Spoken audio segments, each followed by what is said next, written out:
What's up, everybody? Jensen Cummings here. Thank you, as always, for tuning in. Today is Best Served Podcast 197. We're talking e-learning with Hector Simoudis of VP Legacies. Hector, thank you for being on. Jensen, thank you so much for having me. What's up, gang? So happy to be here. Super pumped. Excited to have a rocking show. Yes, the energy is going to be high on this episode. Hector and I are at 11 at all times. So this is going to be super intense. So hold on for this ride. Best Served Smart. You know, this channel, we focus on smart kitchens and restaurants, technology, innovation, tools, equipment, resources that restaurants need to continue to evolve into what happens next in the hospitality industry. E-learning is something that I think we've heard, yet don't know anything about. So I really wanted to have Hector on, co-founder based in Denver, working in the e-learning space. So I want you to tell everybody just quickly, kind of VP Legacies, e-learning at a high level. What can people expect from your company? Absolutely, everybody. So VP Legacies, e-learning, oh my gosh, it is such a powerful thing, learning as a whole. So very high level at VP Legacies, we create online micro-learning and e-learning curriculum that is 7 times faster with the 50% higher learning engagement than the industry. And we work typically with 3 types of organizations. The first one's frustrated. They already have online learning, but they're not producing it fast enough or not engaging their learners. Second type, confused. They already have a large amount of educational or training content, and they just want to scale it online and don't know where to start. And last but not least are organizations that are at a crossroads. They have a vision, an idea for the training and educational content that they want, but they're looking for the right partner to help them build that curriculum and content from scratch. Wow. So restaurants and the hospitality industry are all 3 simultaneously. It feels like a lot. I was like, yep. I associate with that. Yeah, I associate with that. Yeah, that is absolutely where the industry is as a whole. So that makes a lot of sense. We're going to break that down for people a little bit. Let's get very granular. E-learning, what am I looking at? What am I touching? This is something we're going to be dissecting throughout this, because in the restaurant industry, we are so tactile. We create things with our hands. The loop of training closes very quickly, too quickly, quite often. And we're going to get into that as well. So what am I doing? What is the interaction? What's the touch point that I'm actually doing when I'm e-learning? Absolutely, guys. So e-learning, again, totally understand restaurant industry, hands-on, very tactile, right?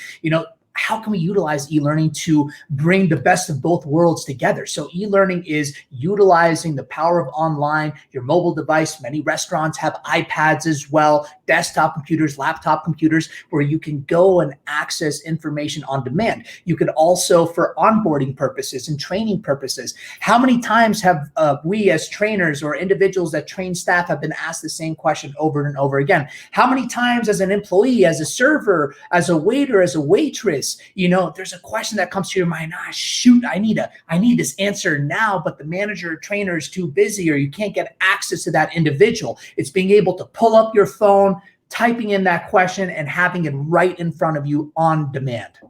Yeah, makes sense to me too. The other part of that equation that happens a lot in restaurants is the fake it till you make it, which is just not a good way to go about anything. We go so fast that people go, you got it, good, you ready to go? And they're on to the next thing. Like, whoa, wait.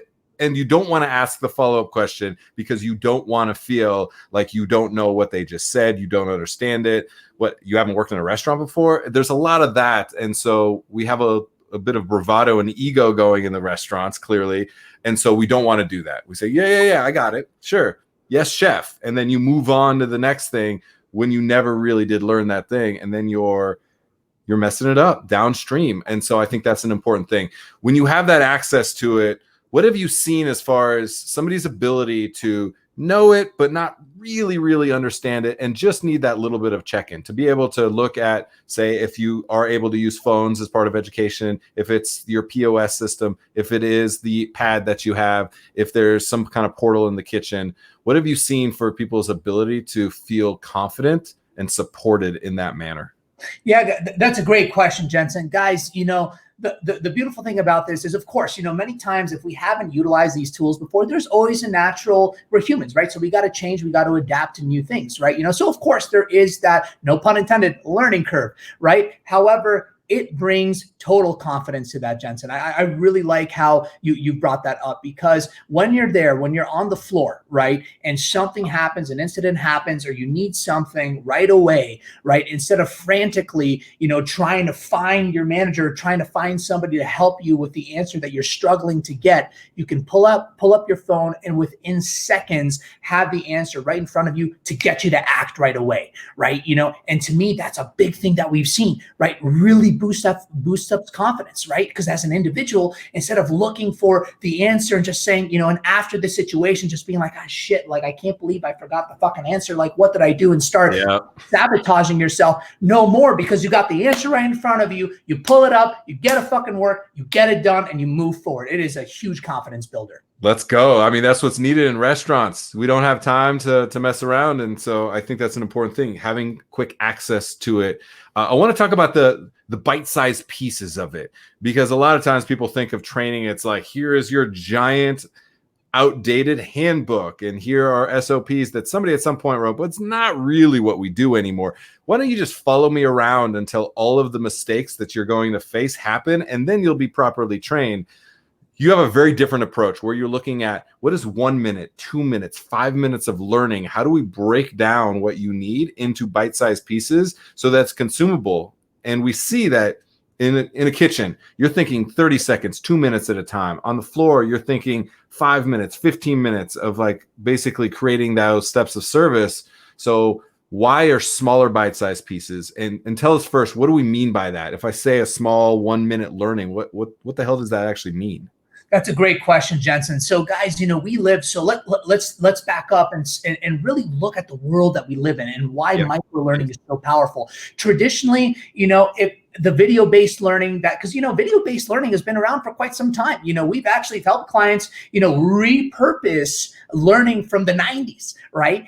But back then, and even till recently, right, you have these 2-hour long courses, very slow, monotone, boring, not getting the answer that you need. What is the world that we live in today? We live in an instant gratification world, right? We want that Amazon package delivered yesterday. I want a fresh bolognese cooked in 10 minutes. It ain't going to take 10 minutes to cook a fresh bolognese. You got to wait a little bit, right? So the pasta isn't even done cooking at that point. We live in this world where we want it now. And that is also part of education now. We want those answers now. Think about it. It's habitual. Right? If you want to know the answer to something, what do? Go to Google, right? You type it in, right? You go to Reddit, right? You want to find it right away. So, that goes with training and education as a whole. So when we're talking about micro, we're not talking about taking an hour-long training and then condensing it into 30 minutes. That's too stressful, right? It's about taking an hour-long training, and instead of one video at an hour or 2 videos at 30 minutes, it's breaking them out, right? It's doing a multiple of 1, 2, 3, 5 minute video snippets, right? It makes it more digestible, right? Yes. You can easily come back to it. And then also from a learning perspective and a searchability perspective, when you break those out, if I need a specific answer to something, what was the training about how to welcome a guest? Welcome a guest, boom, it pops up. So it allows you to break it up. It's more digestible. It fits with our culture today of this instant gratification. People can stop on video 2 and come right back to that. And instead of figuring out, oh gosh, which minute did I stop at? It's just more digestible and user and learner friendly. Yeah, I like it. Let's talk about the restaurant itself. So again, we mentioned at a high level tactile. Like, are you saying you're going to teach me how to butcher a chicken? Are you saying you're going to teach me how to truss a pork loin? Like, that doesn't feel like something you could e-learn teach. So are they at odds with each other? How do they intermingle to make sure that a restaurant employee has both the training that they need, the reference points that they need, and the skills that they need? Absolutely. So Jensen, that's a great point that you bring up, right? There are many trainings that you need that in-person experience. And one thing that we're saying is we don't want to take the in-person experience away. And the in-person experience in training, with somebody at that table learning and teaching how to, butcher a chicken or carve that perfect piece of lamb, if you will, right? You need that on-hand in-person experience. We're talking about what's that healthy marriage? Because I want you all, everybody that's listening to this right now, I want you all to take a second and think about how many times you've been in the kitchen and you're like, man, why isn't this information access? This is something that I don't need in person for. This is something I could just learn on my own and not spend all this time trying to hunt this person down and get this done and do this, right? It's getting those moments. It's finding those moments that we could bring online, so you as the chef, as the sous chef, as the waiter, the waitress, you can access the information that you need that doesn't necessarily need in person. Helps businesses out, systematizes, scales, gives people's answers right away that they don't need somebody else to explain. So we don't want to take away that in-person experience, like learning the art of culinary, but we also want to make sure that we are being smart and identifying what are questions that are being asked all the time where we can get access to that doesn't need in-person training and yet will empower our employees, make them feel more confident. And of course, from you, the restaurant owner side, you're systematizing and it's saving you costs, it's saving you time, it's saving you frustration and all the other things that come with not being able to get the answer to something right away. I also think about styles of learning, right? And so when you're talking about, we're creating content now, like you're creating the extension of learning through also the way that we interact now with social media, digital as well. And so I think that is very on time. It's relevant right now. It also says, like, if you need to watch something, if you need to listen to something, if you need to read something to be able to truly have it sink in for you, that you can have access to that learning in a multitude of ways. So let's talk about the way that e-learning, that micro-learning applies to different styles of learning on the learner side of that equation. Yeah, absolutely. That's great. Guys, there are so many different types of learning and learning styles, just like Jensen said. There's so many, let's take video. So the big one right now, right, and it's only going to get bigger, right, is video-based learning, right? The old school 3-ring binder, manual in the corner that has an inch of dust, right? We, especially the new generation, we don't learn that way anymore. Think about it, right? We're all on our smartphones. We're watching videos all the time. Let me ask you a question. Would you rather watch something or read something? If you're if you're looking at a news station, would you rather watch a 2-3 minute video of the article or read the article? 90+% of people want to watch it, especially with these younger generations. Remember, the millennials, they're already here. Many of them are already in their 40s, right? Yeah. Look at the Gen Zers. And then also the joke is, before the Gen Zers, the generation TikTokers that are coming out, right? Yep. It's all video based. So video is the key. But within video as well, there's so many different types of video. You have animation. You have whiteboard animation. You have motion graphics. You have live action. You have live action with motion graphics. You have repurposing webinars, repurposing, Zoom or screen captures. There are so many different types of video styles. So what we need to do is make sure we sit down and understand who is your learner, right?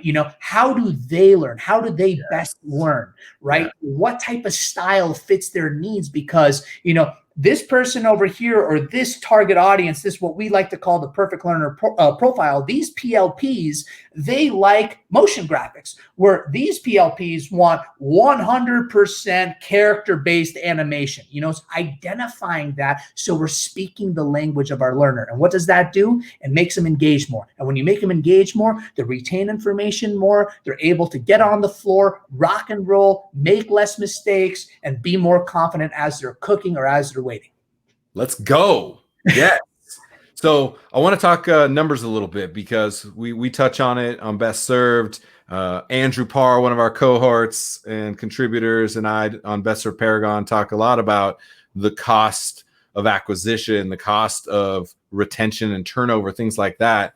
And so some of the numbers, when you guys are thinking about that, right now, $6,000 to lose a line level employee, $13,000, $14,000 for somebody that is on the management side. So when you're saying, we want you to invest a significant amount of money into e-learning. And people say, well, what do you mean? We just scribble down our recipes in a notepad. We don't need to invest this money. We don't have that money. Let's talk about where the money is coming from, because really you're paying for it exponentially, yet you're not thinking about it as an investment. You're just putting out fires later. So let's talk about that. When you guys are pitching a client and saying, here's where the numbers say that you need to be investing, here's where you're losing money, let's go there for a while. Walk me through that a little bit. Absolutely. You know, Jensen, that's a great question. So guys, obviously as businesses, right, in restaurants, we know those margins are thin, right? You know, so it is our job bringing that business acumen, you know, to the table with you when it comes to curriculum and content and learning development as well. So some of the key, you know, KPIs, key performance indicators that we want to learn more about and ask is, let me ask you a question. How many employees do you have? What's the turnover rate of those employees? How much does it cost you to find employees, retrain them to the level that that person that just left has? Yes. Right? Also with that, without the proper training on hand, what mistakes are made? Did somebody cut their hand? Was an insurance claim made? Was a lawsuit filed? Did the guest get upset? Did the guest leave? What does that mean for your online reputation? Because that guest isn't going to keep that negative experience to themselves. Guess who they're going to tell? Everybody. So it's us sitting down and evaluating all those factors and saying, hey, you know, typically when we do this, Jensen, this is not thousands of dollars. This is not tens of thousands of dollars. This is hundreds of thousands of dollars. And of course, for your restaurants, you know, for your big franchise, you know, 300 plus location, it is millions of dollars a year. Right? So what if we were to sit down, build a plan that allowed us to mitigate that, right? That allowed us to bring turnover from 90%, you know, down to even just 70%. Still high. We want to get it lower than that, but think about what that 1% is, what that 10% is, what that means to your business. But another thing is, what does that mean to your brand? Yeah. What is the integrity of your brand?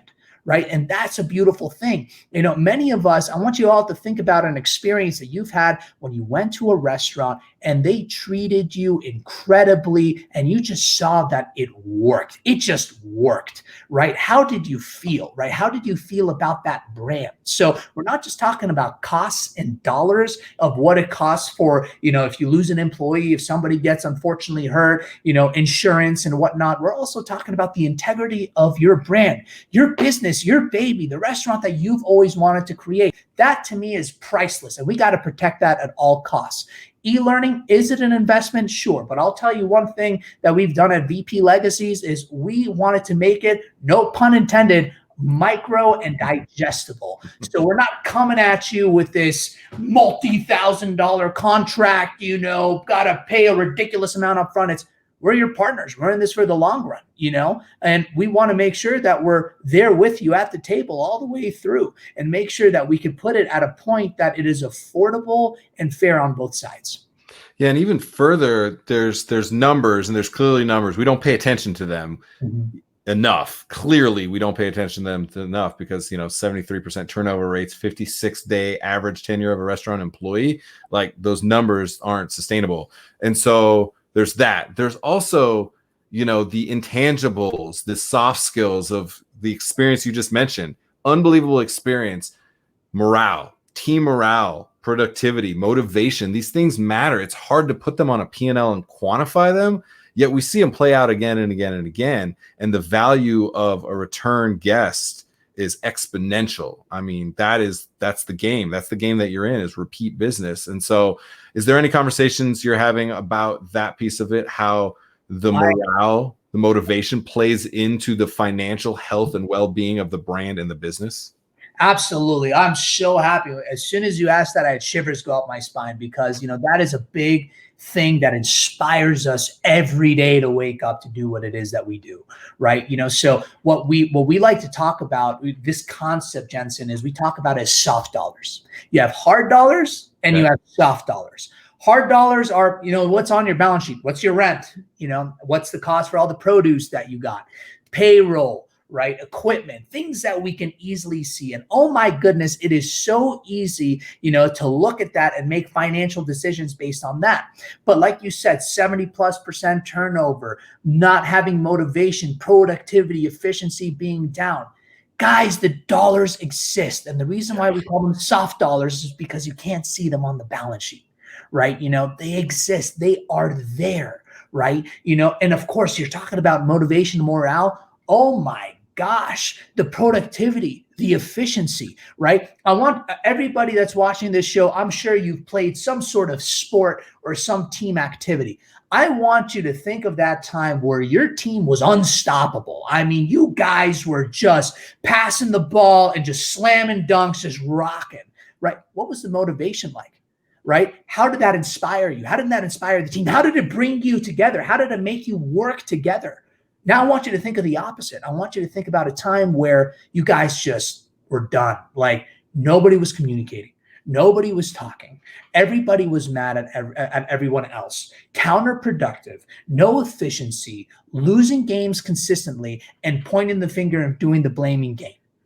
That is a huge cost when it comes to the business world. And of course, on a team or a sport, it costs you games, In a restaurant, it'll cost you customers. It'll cost you employees. It'll cost you a lot of different things. So we got to transform an atmosphere. If we see that morale is down, bringing up that morale, of course, identifying why is the morale like that, getting to the root, right?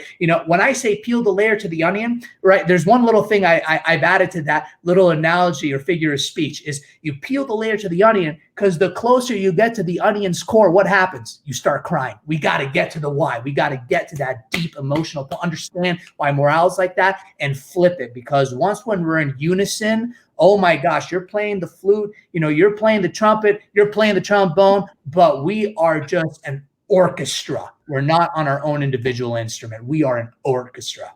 You guys see why I wanted to have Hector on the show. We went from sports to team in the restaurant to an orchestra, and somehow it worked, man. I love it. I love the energy. It's what we need, though. It's absolutely paying attention to the issue and then finding the fundamental core principles that are fueling that issue, and then playing to the strengths that we have, which a lot of times our strengths and our weakness are opposite sides of the same coin. And so those are the things you're speaking to that I think are very important. All right, I'm in.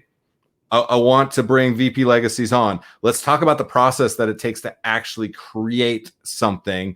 And obviously we got to talk about Johnny, your partner, who've gotten to interact with quite a bit because coming soon, we're working on some things that I'm very, very interested and excited about in kind of the things that are important to us with Best Served and what VP Legacies is so good at. But what the work that you guys are doing, let's talk about it. How do I get on board? What's the process? Take me through a couple of the steps so everyone has an idea like, okay, that sounds like something I'd be interested in actually going through. Absolutely. So we have a 3-step process: discover, develop, and deploy. Right.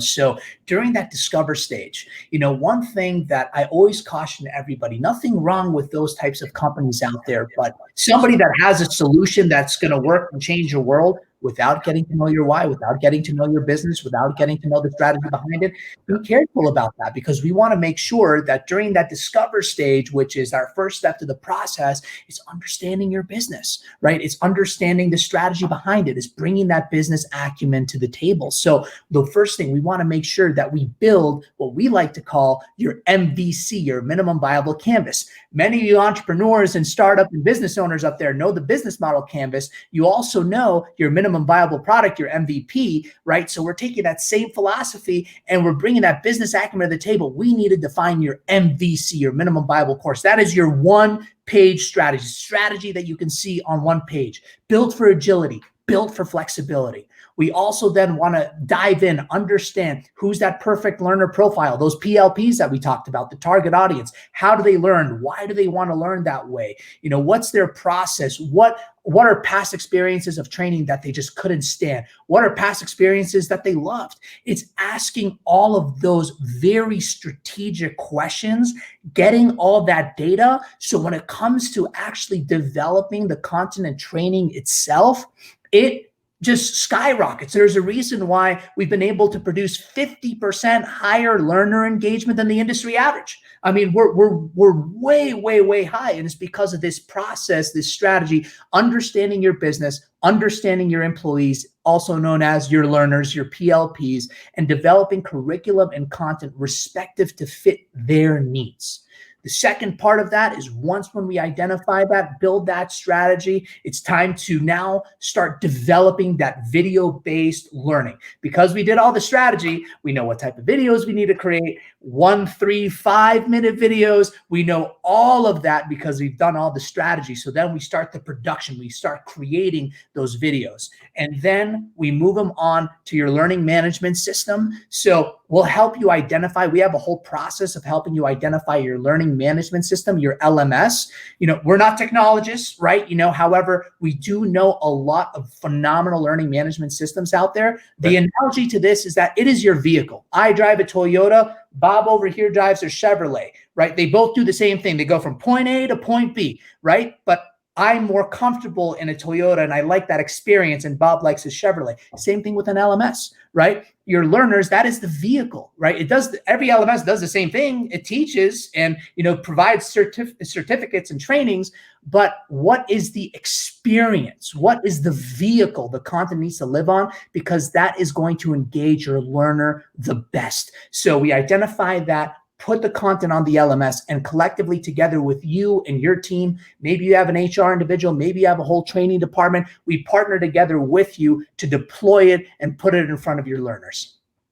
That's it. I love it. We need to have like 5 more episodes. This is really great, Hector. I want to take a couple minutes. I want to highlight some of the people at your company because, we're all about acknowledgement. And I think it's important for us, you are not in the restaurant industry. So we are very quick in the restaurant industry to be like, nah, you don't get it, right? Like a lot of that.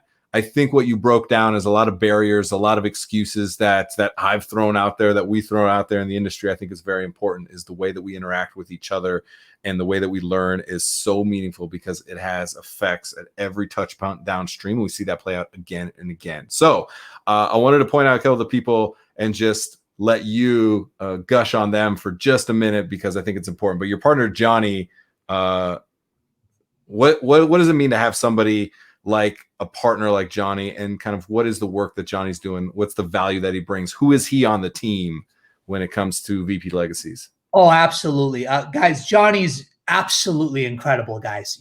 Co-founder, business partner. He was my best friend. Him and I met on the first day of college, and we just instantly. Cute. Oh, look at you guys. First day of college, instantly connected. And Johnny, oh my gosh, there are so many incredible skill sets that he brings to the table. I mean, systems, operations, project management, being able to look at all the puzzle pieces and bringing the whole entire puzzle together, right? Johnny is so talented in so many ways. And when it comes to e-learning and microlearning and curriculum development, what's happening behind the curtain is literally just so many moving parts. Also one of Johnny's big hidden talents is he's a CPA, right? So when it comes to flow charts and systems and developing systems for every single client that we work with, boom. And apart from that, he does so much as well. He's on the show with me, the Personal Connection show. He's a trainer. I mean, he's the king of burpees. There's so many things that Johnny brings to the table, at the company. And so I love it. I think it's important. I bring it up only because the relationships that we have are so meaningful for restaurants. Like we define ourselves by them. So I think it's important. We got time for one more. So I'm just going to throw this up here real quick. I love this. Your dad. Why is family in restaurants is like everything. We are a family, a very dysfunctional family at times, but we are a family. And so many of us, our significant others, our partners, end up being somebody within our restaurant at some point because we spend all of our time there. So family and having family support your business, I think, is important to people in restaurants. So I wanted to bring that up. Why is having your dad involved important to you? Absolutely. So, first, I'm 100% Greek, and, we have a huge tie to Greek, to restaurants. I mean, Yeah. for those of you every Greek owns a restaurant, right? When I met a Greek one time here in Colorado, he's like, "What restaurant do you own?" I'm like, "I don't own a restaurant." So, but my dad. That's how you introduce yourselves. My name's Hector. What restaurant do you own? I love that. Yeah, yeah. What restaurant? Exactly. He's like, "What restaurant do you own?" I'm like, "I don't know." So my dad, he's just been, and also just my whole family, they've been just so supportive. My dad has been with us since the beginning, and his mathematical mind, his legal mind, he's been helping with us with contracts and legal language, and just making sure that every relationship is solid and both sides are happy, and has brought so much mentorship and advisory into the company. I'm very, Jensen, I'll say this, I am very, very lucky and blessed to have such supportive parents and such a supportive family. And my father has been there since the beginning, since the beginning of where we were just figuring things out, right? And just has always been that biggest supporter alongside my mother as well. I love it. The grind, the hustle. Restaurant people have the utmost respect for it. I love the Greek fire. People, I told you there was going to be high energy on 11 for this entire episode. So Hector Simoudis, co-founder, VP Legacies in Denver, Colorado. Hector, really appreciate you being on the show. Thank you so much, Jensen. You guys are changing the world. So super blessed and honored to be a part of the show. Thank you so much, my friend. All right, we're going to let you go. I'm going to wrap with the audience, and you and I will be talking a lot more. Have a great day. Same with you. Thank you. All right, cheers. All right, Hector Simoudis, like I told you, energy through the roof, so passionate about learning in general, and is really focused on the e-learning side. There is a major need and opportunity for restaurants to be paying attention to this space. The way that you're breaking down into bite-sized pieces, the way that it's an extension of content that we are consuming at all times, the way that it is accessible, the way that you can feel confident and comfortable knowing that you know what you know and you have access to the things that you don't or are unsure about or just need a refresh on, because too often we skip way too many steps in the training and learning process because we just assume you've worked in a restaurant before. You must just know all these things. And the reality is every single restaurant, every single operation, every single position within a restaurant is nuanced and different, and we need to pay attention to that. And the more time we spend on the fundamental learning, the why, the who, that allows the unlock for the what and the how, and allows you to move quick and be effective and efficient and start to shift and invert the paradigm and the numbers that are keeping you back, holding you back from success if you are at the line level, management, or in ownership. All right, that's it for today.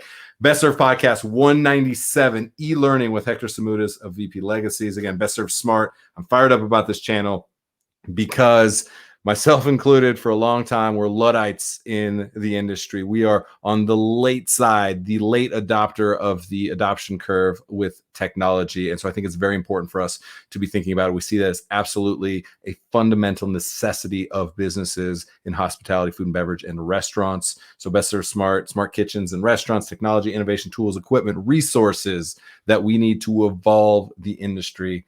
That's it for today. Appreciate you all as always. Cheers.